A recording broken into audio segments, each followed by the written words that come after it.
ఇది నిజమైన ప్రజాప్రతినిధి, ప్రజల సమస్యలు తెలుసు.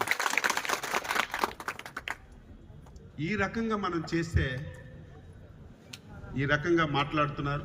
నేను అందుకే చెప్పాను, ఈ 5 సంవత్సరాల్లో ఎవరైనా ఇంకొక పార్టీ వాడు ఒక వాళ్ళని వెళ్ళి ఓట్లు కావాలంటే అడిగవచ్చు, నా గురించో పార్టీ గురించో విమర్శిస్తే ఎంటబెట్టే పరిస్థితి వచ్చే విధంగా ఈ నియోజకవర్గాన్ని అభివృద్ధి చేసి చూపిస్తాను. అదేదో భయపెట్టో అధికారాన్ని ఉపయోగించో తప్పుడు కేసులు పెట్టే కాదు, ప్రేమతో అభిమానంతో 10 మంచి పనులు చేసి మీరందరే కదా ఎప్పుడు వచ్చిన నా మీద గొల్లు పెట్టి అడిగేవాళ్ళు. మాకు రోడ్లు లేవు, డ్రైన్లు లేవు, నీళ్ళు లేవు. 1-2 పనులు చేసి ప్రేమ పొందామా లేదు? ఇంకొక 4-5 పనులు చేసి రేపు ఇంటింటికి కొలా ఇచ్చి ఇంకా మిగిలిపోయిన వీధికి రోడ్లు వేసి మీకు అంతకంటే ఏం కావాలి? సంక్షేమ పథకాలు అర్హులందరికీ అందుతుంటాయి, అది పెద్ద పని కాదు. ఇవన్నీ నేను బాధ్యతగా తీసుకొని చేస్తున్నాను. కాబట్టి ప్రజలు కూడా అర్థం చేసుకోవాలి. చాలామంది 10 లక్షల కోట్లు ఒప్పుకున్నారు, కానీ వాళ్ళకు భయం ఉంది.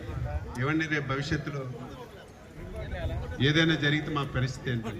కానీ ఈసారి చంద్రబాబు నాయుడు ఆంధ్రప్రదేశ్ ప్రజల మీద ఒక అచంచల విశ్వాసం పెట్టుకున్నాడు. ఈసారి తప్పు జరగదు, మీరు రండి, ఒక 7,000-8,000 కోట్లు పెట్టుబడి పెట్టండి అంటే మీ రాష్ట్రంలో ఒక పెద్ద దెయ్యం ఉంది, ఆ దెయ్యం ఉన్నంత వరకు మేము రాము అని భయపడుతున్నాం. దానికి మేము చెప్తున్నాం, దెయ్యం బయటికి రాదిక 1000 అడుగులు గొయ్యి తీసి అందులో పోతామని చెప్పి చెప్తున్నాం.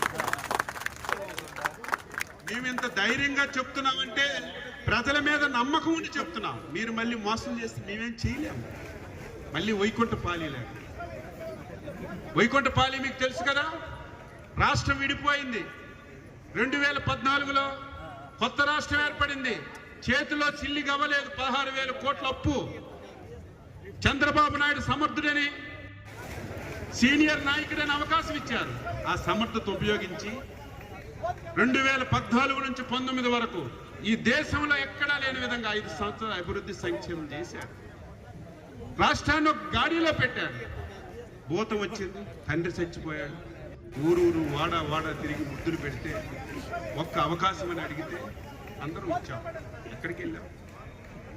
మళ్ళీ వైకుంఠపాలి పాము నోట్లో పడి తోక దగ్గరికి వచ్చినట్టుగా మళ్ళీ 19 నుంచి 25 ఈ 5 సంవత్సరాల్లో 25 సంవత్సరాలు వెనక్కి వెళ్ళిపోయారు.